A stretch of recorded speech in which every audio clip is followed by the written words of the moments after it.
Dylan Cease signed with the Toronto Blue Jays last week, and I think it means we need to recalibrate our expectations in free agency. Let's talk about it.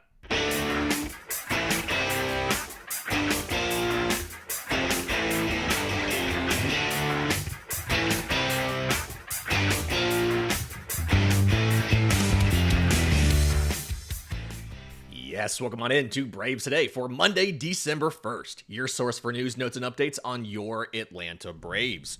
I'm your host, Lindsay Crosby. You can follow me on social media at Crosby Baseball. You can follow the show on X, Braves_today. We have a Facebook page and an Instagram as well. And you can find all of my written work, bravestoday.com. That's the Braves Today Substack, as this is both a podcast and a newsletter. We're proudly part of the Believe Podcast Network and presented to you by FanDuel. Download the FanDuel app or go to FanDuel.com to get started. A lot of stuff to get to after I took a couple days off to kind of unplug over the Thanksgiving holiday. I want to talk about Ryan Rolison. I don't think we've discussed this on the pod yet about what Atlanta was looking for here and how I think they can fix him. I want to talk about Ronald Acuña Jr. in Venezuela because it's a very interesting situation, both what we can learn by the way he's playing and the implications of it for next year. But before we do that, I want to talk about the Dylan Cease signing with the Toronto Blue Jays. Because this is a guy that Atlanta has been flirting around acquiring for a couple seasons now. When he was with the White Sox, he got traded to the Padres. AA was caught on a hot mic at Braves Fest talking about they wanted him, but he was too expensive. And, you know, he's a local kid. And so because of that, Dylan Cease has been a popular speculative addition for the Braves for a couple years, right? He's from Milton, Georgia, went to Milton High School.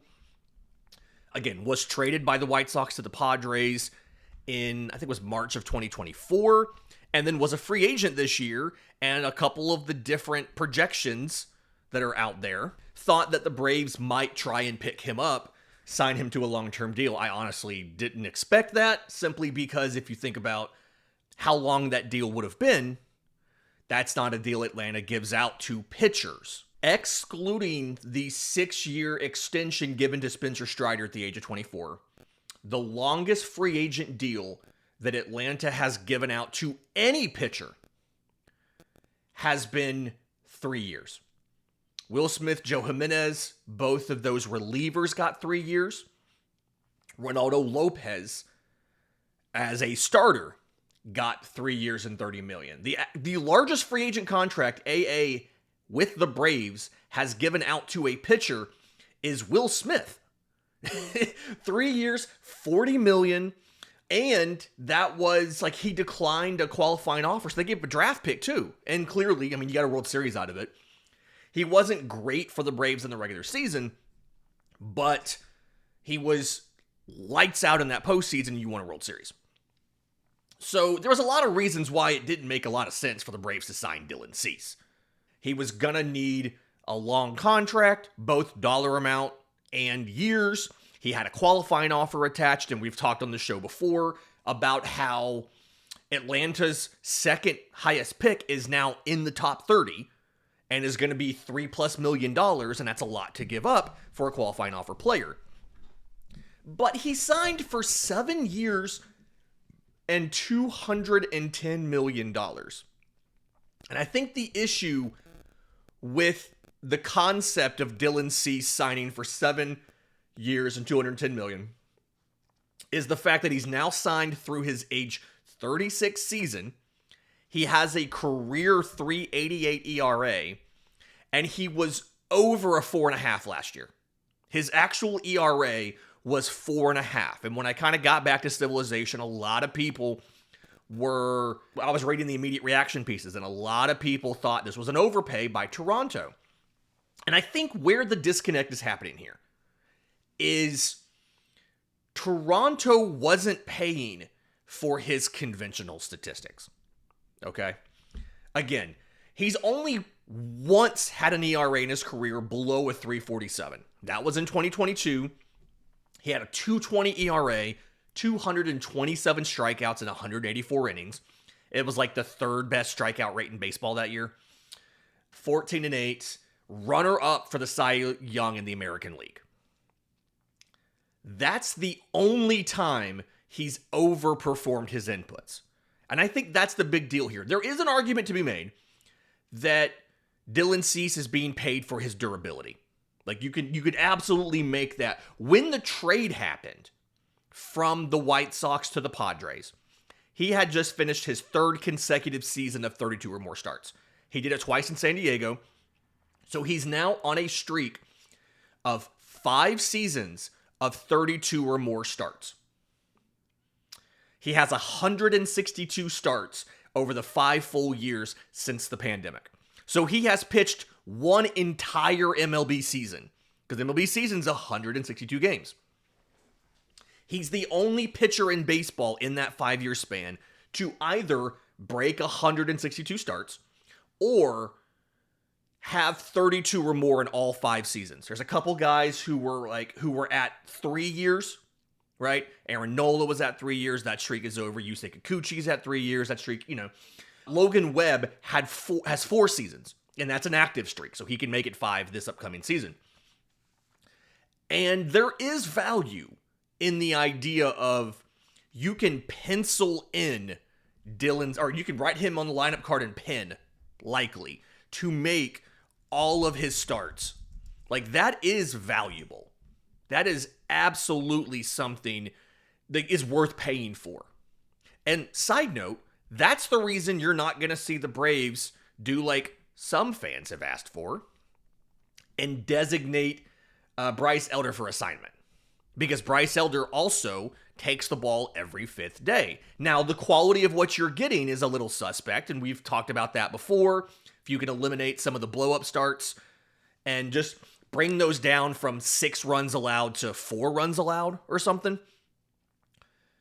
he can be a very valuable 5th starter who could throw 180 innings or whatever for you. And I now love the idea of the Blue Jays having Kevin Gausman, Jose Barrios. They combined for like more than 60 starts last year. Gausman, Barrios, Cease, 1 through 3.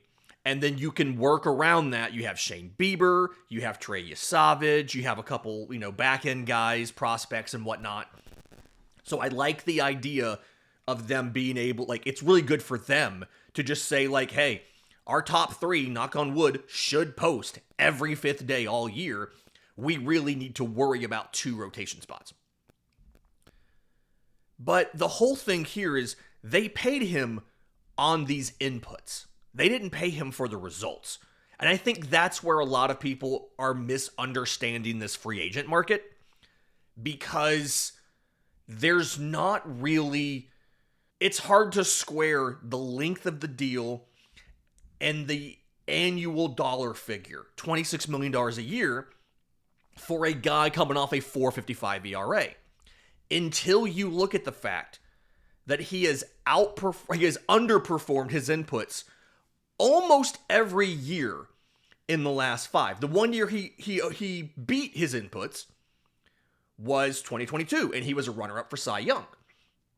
He's perpetually among the league leaders in whiff rate, in chase rate, and strikeout rate, but his ERA is almost always worse than both his expected ERA and his fielding independent pitching. Last year, 4.55 ERA, expected of 3.46.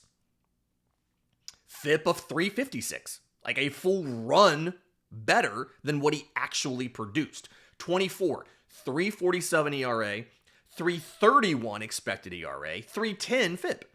23, 4.58 ERA, 4.11 expected ERA, 3.72 FIP. And I think the lesson here is teams are going deeper and they're looking at the inputs. They're looking at the fact that he has a career 3-to-1 strikeout to walk ratio, despite having a 10% walk rate last year. A career 10% walk rate, despite having a career 10% walk rate. He had a 3-to-1 strikeout to walk ratio because he strikes out so many guys. His strikeout rate was like 28.6%, okay? His CSW, called strikes plus whiffs, just under 30%. His career expected ERA is like a 3.66. And so, yes, they can probably improve him a little bit. He struggles like pitching out of the stretch. He is slightly worse there. He's slightly worse against lefties. He gets let down by his defense a little too much. Toronto has a very good defense. I did the show about what the Braves can learn from the 4 championship series teams, and that was one of the takeaways, was Toronto's defense is exceptionally good because their utility guys are fantastic defensively. And what did the Braves do? They went out and got arguably the best defensive utility guy in baseball in Mauricio Dubon.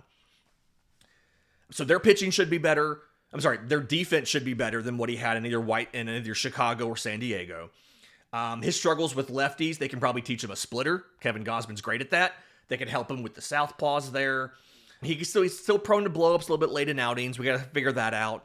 You know, the slightly worse out of the stretch, got to figure that out. But for the most part, they're betting on the improvement that they can put on him. The fact that his inputs are already really good and that he's probably not reached his final form. And so I think what that tells us is if you're the type of person that's thinking, how do we moneyball this? I've gotten that question a couple times this winter.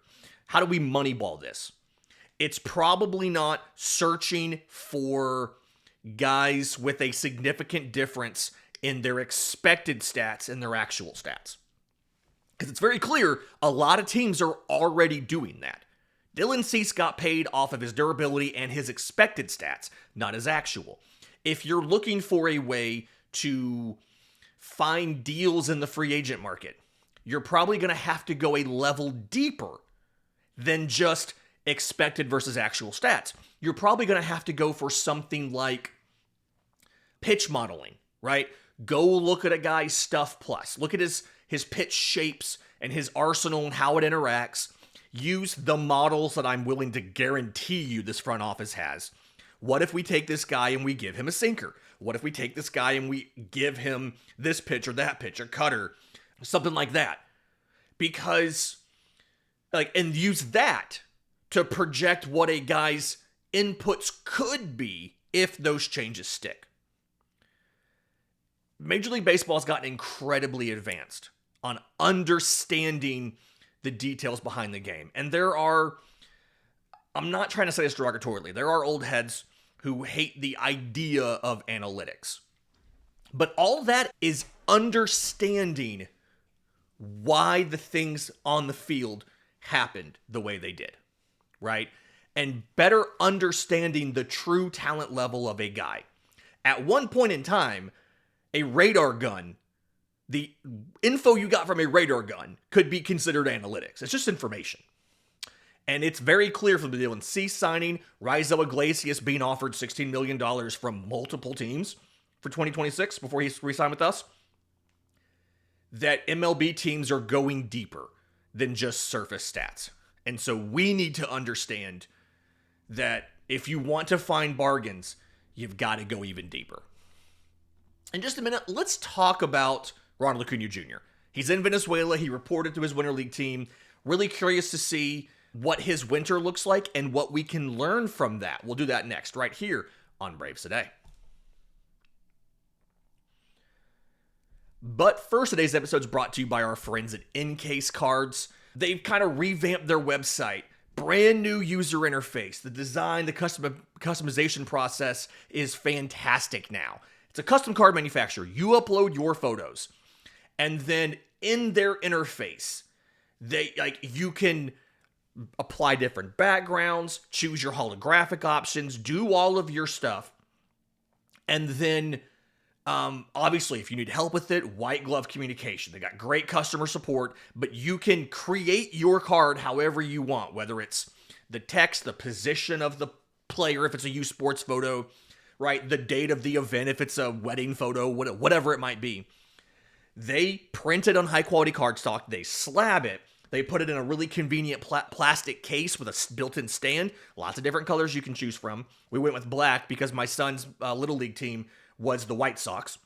Killed me that he got that one and not the Braves. and then they ship it straight to you. So go to ncasecards.com, ncasecards.com. Promo code Braves today gets you 20% off. Again, ncasecards.com, ncasecards.com. Promo code Braves today. Welcome back to Braves Today. Lindsay Crosby. Let's talk about Ronald Acuña Jr. He is in Venezuela. He is playing. It's the same team that he's played with now multiple years. And he's only played 3 games so far this year. He doesn't always play a ton, right? Going into 2023, he only played 10 games. But the confidence that he got, and this is from him, he said this, the confidence that he got in the Venezuelan Winter League that December helped him have an amazing 2023, put up a 40-40 year, 73 stolen bases. It was by far the most stolen bases in a 40-40 year, and win MVP unanimously. So this year in Venezuela, it has already been incredibly interesting. Okay, he's played in 3 games. He's had a total of 16 plate appearances, but only 10 at-bats because they keep walking him intentionally. He's 5 for 10, so he has 5 hits. He has 4 singles and a home run. He does have a home run, 3 RBI.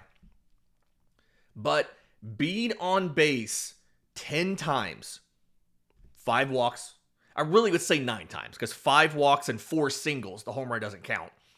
Being on base 9 times, he's already stolen 6 bags. And that, to me, is kind of the big deal here, okay? Because if you look at this Braves team and you look at what they have done in recent years, they have been one of the worst teams in baseball at stealing bases. Okay? Atlanta last year was 26th in baseball with 82 stolen bases. You're not required to steal bases to be good. The Detroit Tigers were last with 61. They were in the postseason. The Blue Jays were 28th with 77 stolen bases, and they made the World Series. And they were one inch of a larger lead at third base from winning the World Series. But so many teams that are competitive, that are among the best offenses in baseball, steal a lot of bags. Right? The Milwaukee Brewers, most wins in baseball, 2nd in stolen bases. The Chicago Cubs, 3rd in stolen bases. The Seattle Mariners, one of the best offenses last year, 4th in stolen bases. The New York Mets, 5th in stolen bases. And that's kind of where I'm going with this, because Atlanta got Antoine Richardson from the New York Mets. So I've talked about this a little bit on the show. We wrote about it on the newsletter as well, over at bravetoday.com. But Antoine Richardson made Juan Soto into almost a 40 steal guy, okay? The league leaders in stolen bases last year, okay? Jose Caballero, traded from the Rays to the Yankees, 49. Jose Ramirez of the Guardians, 44, which, by the way, continues to be the most underrated player in baseball. He hit .283 with 30 homers, 44 stolen bases, and only 74 strikeouts, 266 walks. Jose Ramirez is a top 5 player in baseball and doesn't get the respect for it. Chandler Simpson of the Tampa Bay Rays stole 44 bags, despite having like 0 power to speak of. O'Neal Cruz tied with Bobby Witt Jr. and Juan Soto at 38. Absurd. Everybody else up here, with the exception of maybe Ramirez, is one of the fastest players in baseball. Elly De La Cruz, Trey Turner, Pete Crow Armstrong, Victor Scott, Corbin Carroll, Fernando Tatis, and then you've got Juan Soto. And Antoine Richardson was a big part of that. What I'm hoping is that Ronald being more committed to stealing bases gives Atlanta the opportunity to combine this new look Tim Heyer's offense, one that is predicated not on relying on the home run ball, but getting balls in play, stressing opposing defenses, making your defense play sound, and just racking up a pitch count on a pitcher. My hope is that we can combine that offense with better stolen base results from the rest of the roster so that when you get those singles, they turn into doubles because of a stolen base. And then you score on the second hit. It doesn't take 3 hits to bring a guy in, right? If you hit a single and then the guy behind you hits a single, you're probably not scoring on that second hit.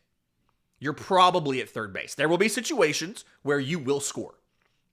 But we hit a single, you steal second, it's a lot more likely now that you can score off a base hit. That's why they call it scoring position.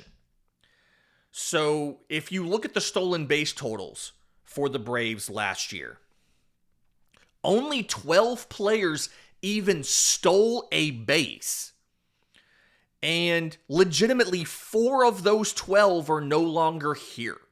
Alex Verdugo had 1. Brian De La Cruz had 1. They're both gone. Stuart Fairchild had 2. He's gone. Luke Williams had 5 with 0 caught stealings, by the way. He's gone.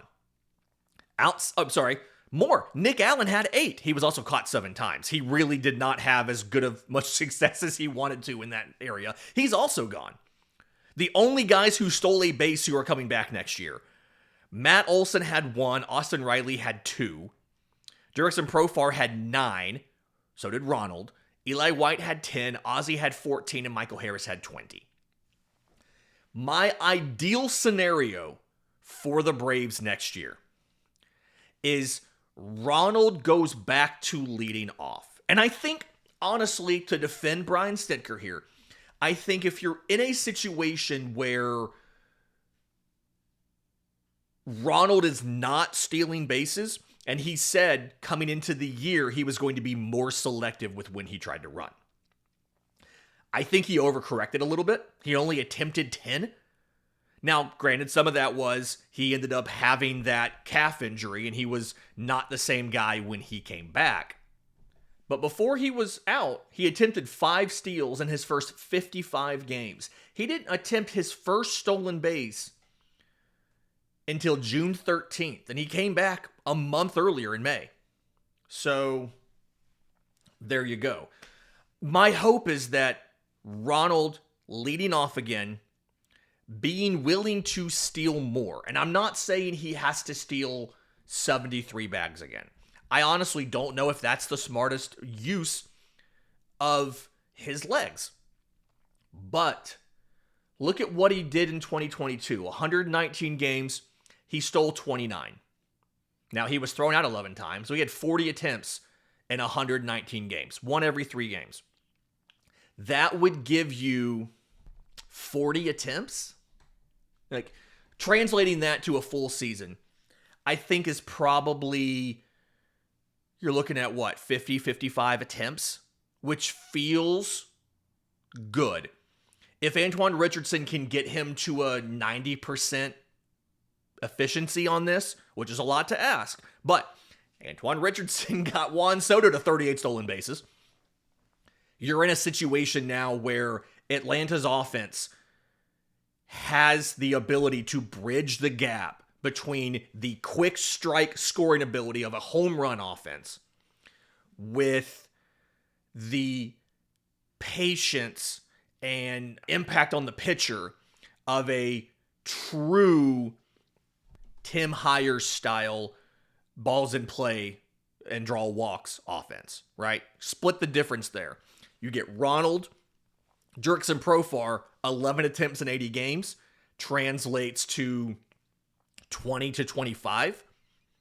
I think that's a good number. You can bat him second. Matt Olson third.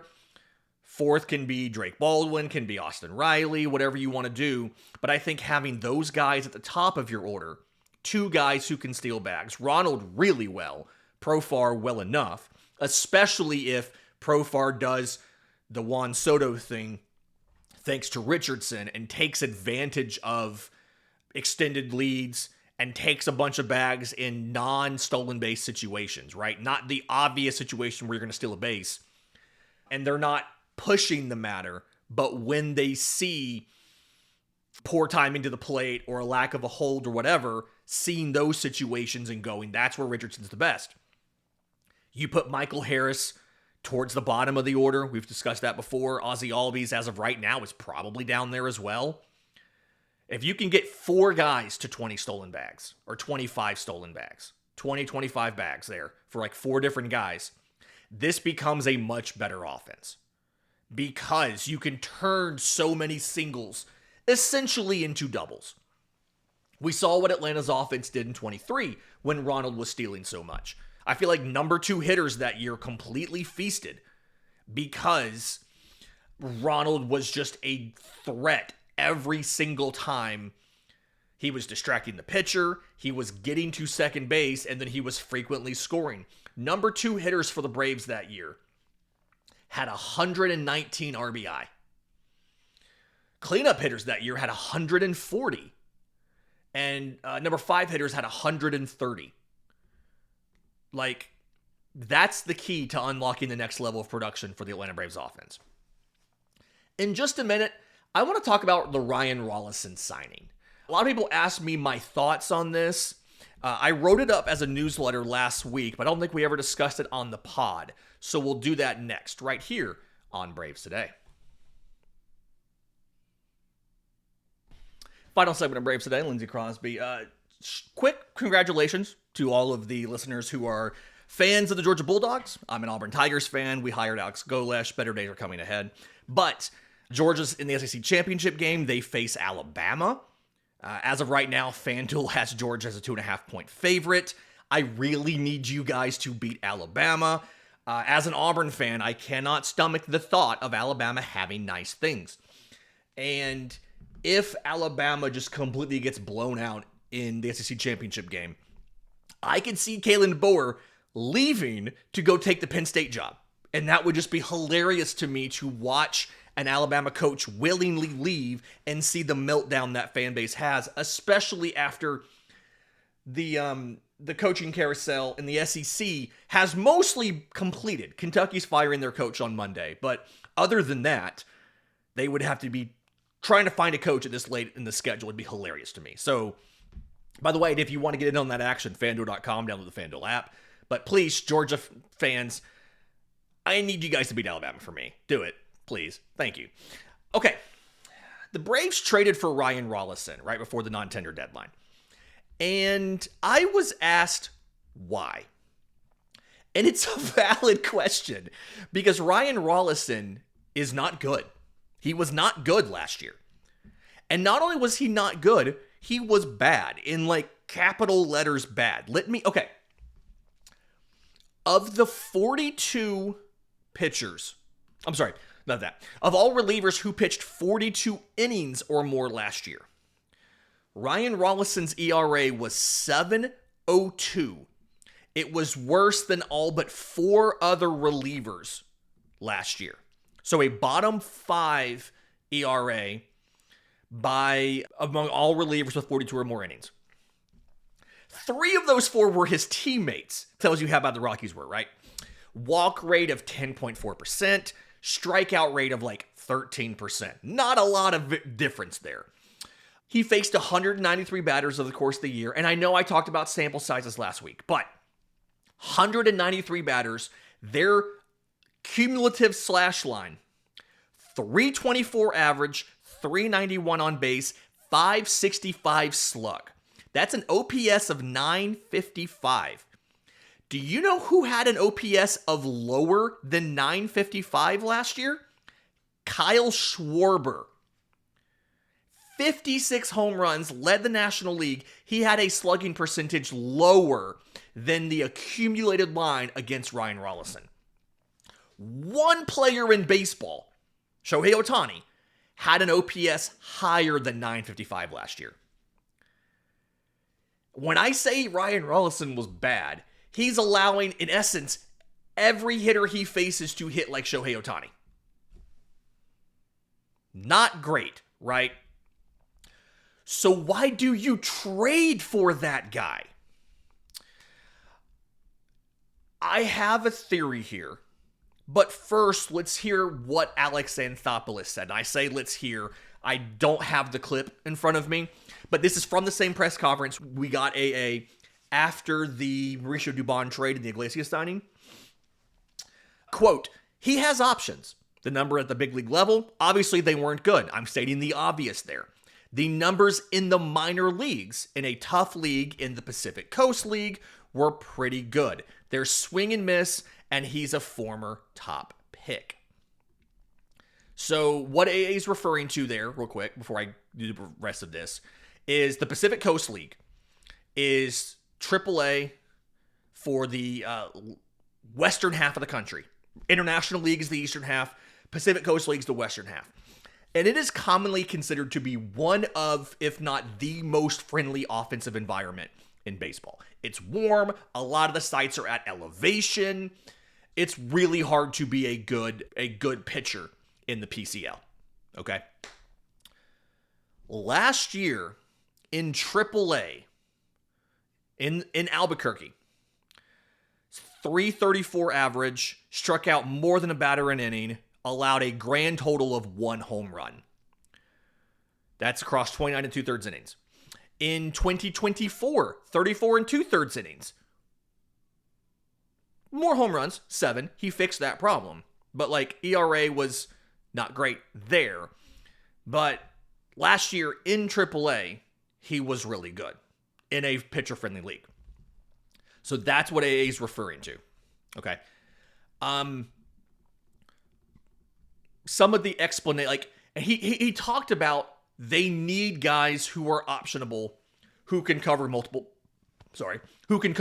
innings. Quote, sometimes you have a double header, or you use your long guy and he's down for 3 days and you need protection. If your starter goes shorter, maybe he gets hit in the ankle in the first inning. Having guys with options that have upside and some stuff.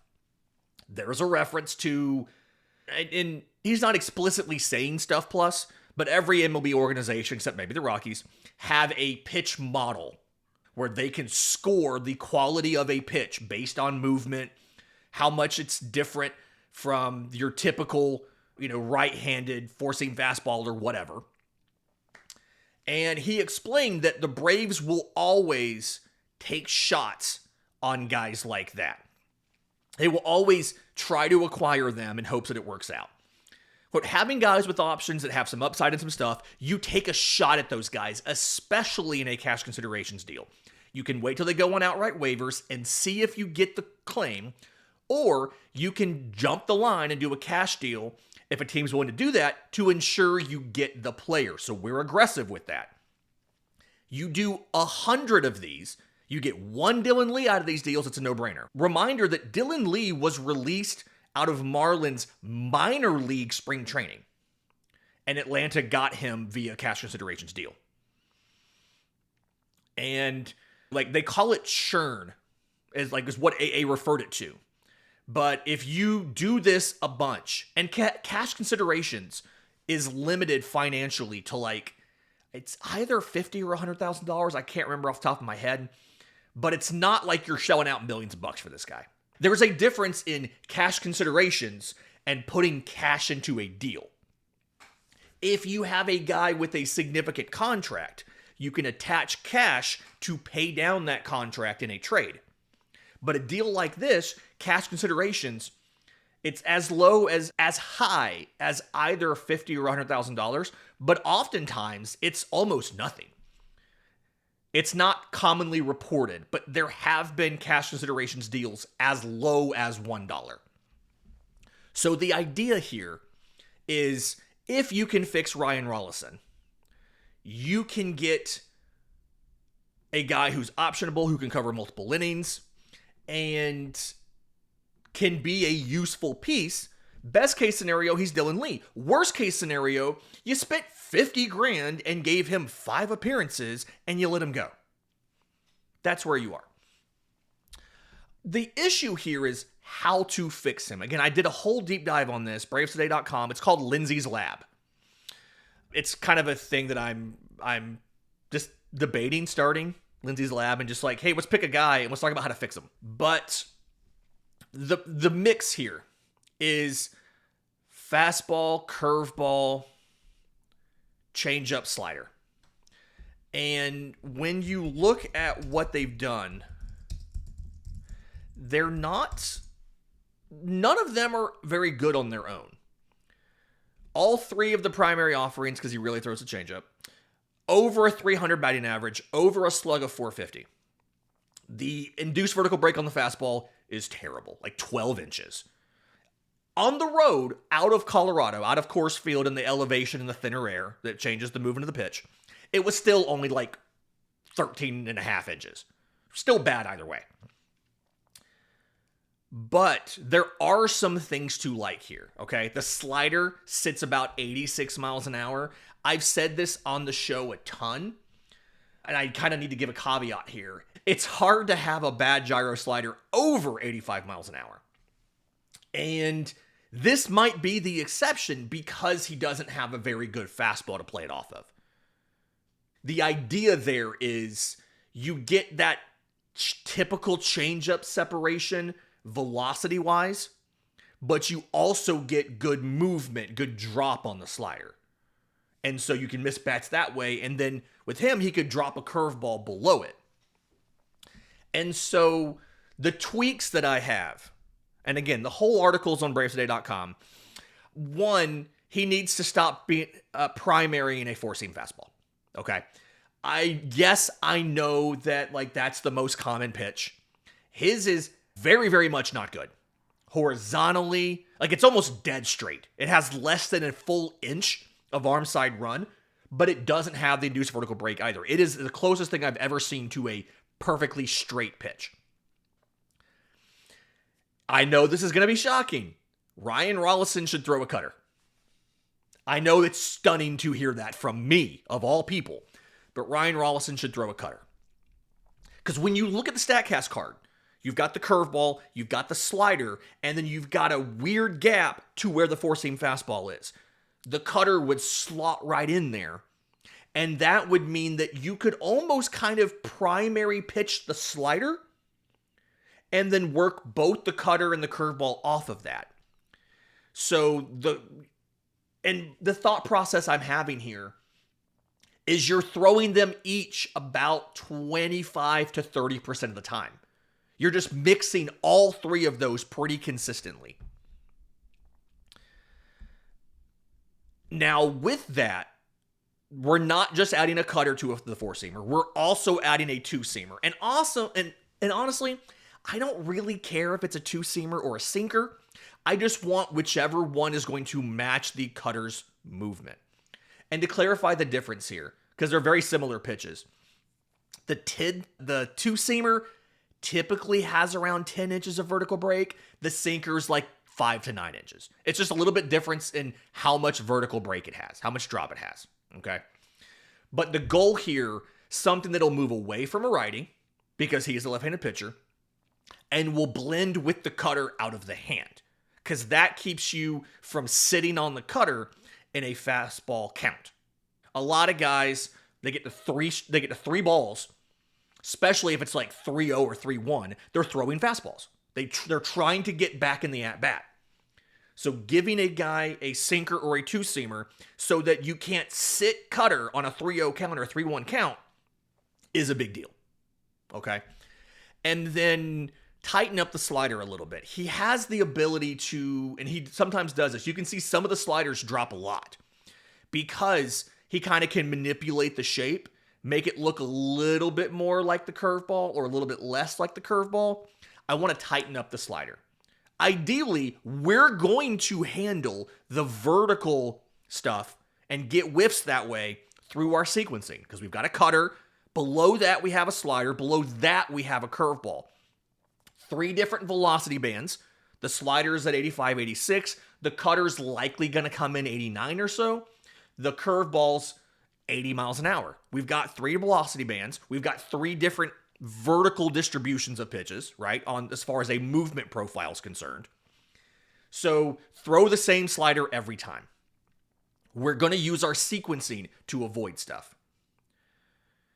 And The goal here, he's probably not going to be able to do the same cutter reliance that like Corbin Burnes does, but this is a Corbin Burnes type arsenal. Cutter, curveball, slider, sinker. The difference here is Corbin Burnes has a really, really good cutter. Or he did before the Tommy John. We'll find out after the Tommy John. But my thought process here is rather than terrible four seam that's dead straight with a slider curveball below it and occasionally a changeup, like he threw he threw 23 of them in 676 pitches last year. But he threw almost 50% four seam fastball. And righties, it was almost entirely four seam curveball. I want this to be cutter, slider, curve. You also have a sinker. You sure keep the four seam, I don't care. And you have a changeup as well. Now you have a Jeremy Hefner type reliever. He can cover multiple innings. He has all three fastballs. He has multiple breaking balls. And he should be a little bit more matchup resilient because one, it's a vertical game. And two, he has a firmer and more reliable righty pitch in the sinker or two-seamer versus the changeup. Okay? Odds are this doesn't work and Ryan Rollison's gone from the team early next year. We'll see what happens. But this is the kind of thing that one, I just think is incredibly fun. Like, I enjoy these kind of speculative things. If you want to hear more like Lindsay's Lab, if you want this to be a segment on the pod, a third segment clearly, if you want this to be like a section in the newsletter, let me know. Contact@bravestoday.com. You can email me. You can leave it in the comments down below if you're on YouTube. I'm on social media @Crosby Baseball. Let me know if you want Lindsay's Lab to be a thing. I maybe already have a list of guys that I would talk about, that I would work on fixing, mostly pitchers, right? Maybe there's a Dustin May in there. Maybe there's a Jordan Montgomery in there. Maybe there's a Reed Detmers in there. Like, maybe I've already got some names put aside that I could do Lindsay's Lab once a week or whatever, and we could pitch and nerd out about fixing some guys. But in the meantime, do me a favor. If you're listening on audio, 5-star review would be fantastic. Apple, Spotify, wherever you get your podcasts. If you're watching on YouTube, subscribe to the channel. Hit the notification bell so you know when we drop a short for breaking news, when we go live, trying to bring back those live shows on Fridays if I can work it out with Bandit, dropping extra episodes, all that kind of stuff. Until next time, this has been Braves Today.